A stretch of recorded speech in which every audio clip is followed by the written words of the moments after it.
Okay, then. Well, this is a project that I think this will be our third year of this project. It was a DOE grant that we applied for and received. And the focus of the grant, as David alluded to, was to benchmark the mechanical wastewater treatment facilities in Nebraska. We contacted 543 cities. Those are the ones in Nebraska with 10,000 or less population. Now, a lot of those just have lagoons, and lagoons don't use a lot of electricity, but 103 had mechanical systems, and those do use energy, and quite a bit. As you see, typically 20 to 40% of the city's electrical demand comes from their wastewater treatment facilities, or can. Okay, and of those 543 or 103 with mechanical facilities, we did on-site visits to 99 facilities, and of those, I believe there were 89 where we actually got good data to benchmarking. And I should probably tell you a little bit about benchmarking. Benchmarking is nothing more than keeping your checkbook, all right? Except it's the energy you use, the money you use for energy. Department of Energy, energy.gov. You can go there, they have a free benchmarking tool. It's just a place to, it's a spreadsheet, basically. Keep track of your energy, but you can compare it to other cities. Now, in this case, the amount of energy that was used was so low, only a few of those cities scored using that benchmarking tool. And I'm getting way too in-depth. I don't want to take all Aaron's time, but we worked with UNL students, and they actually developed a separate program that made it capable for us to benchmark those smaller towns.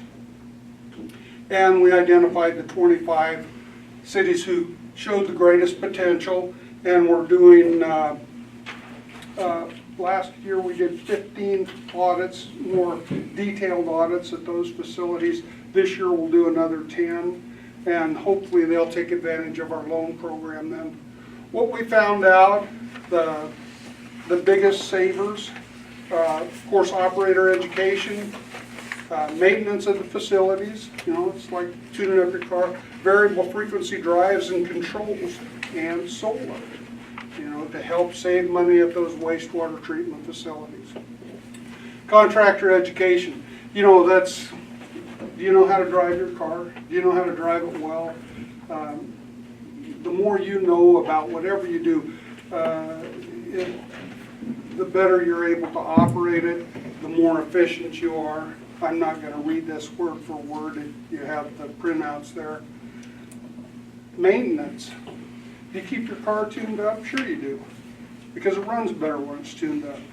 You got to maintain that wastewater treatment facility to keep it running well. I don't know what this guy's job was, but I don't want it. Variable frequency drives. I'm going to go into just a little bit of detail here. I give an example. How do these save money? Let's say you have a facility at some time during the day, your requirements at that facility are lower than at other times, and maybe you only have to run your fans and pumps at half speed or half the time.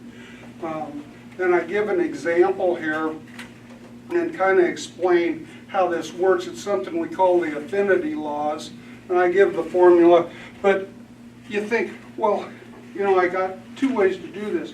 I can run those pumps all out half the time, or if I have a variable frequency drive, I can run them at half speed for all of the time. Well, is there any difference? Yeah, there's a lot of difference. And actually, by using these type of controls,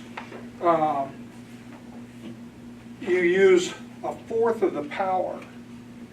It's hard to believe. You think, well, I turned it down to half, I'm using half the power. No, you only use a fourth.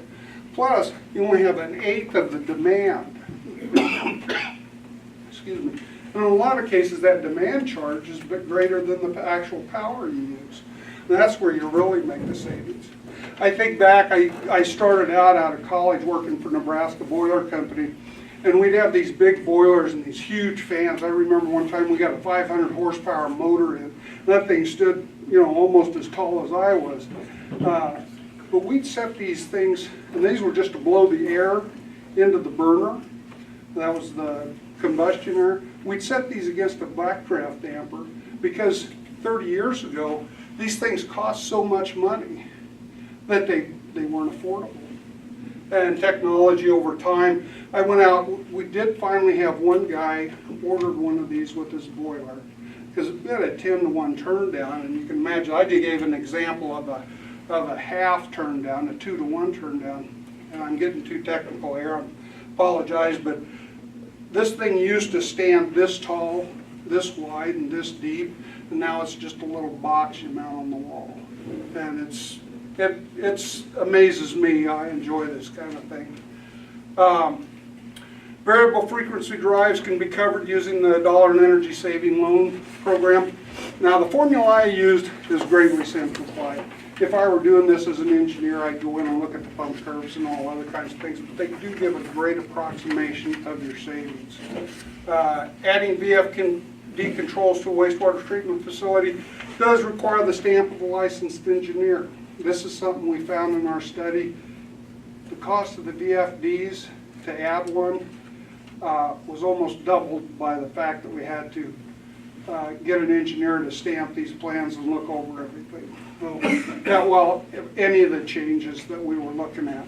So that kind of threw a little water on our fire, but it kept burning.